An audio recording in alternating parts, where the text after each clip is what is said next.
ਘਰ ਦਾ ਕਿੰਨਾ ਆਇਆ 28000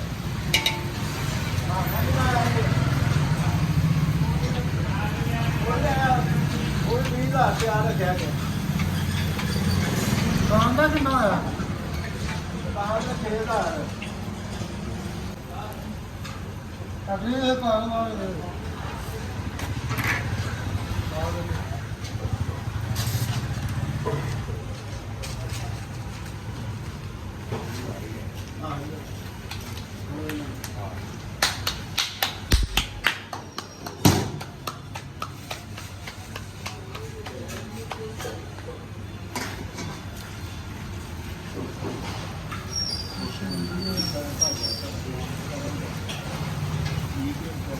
Thank you.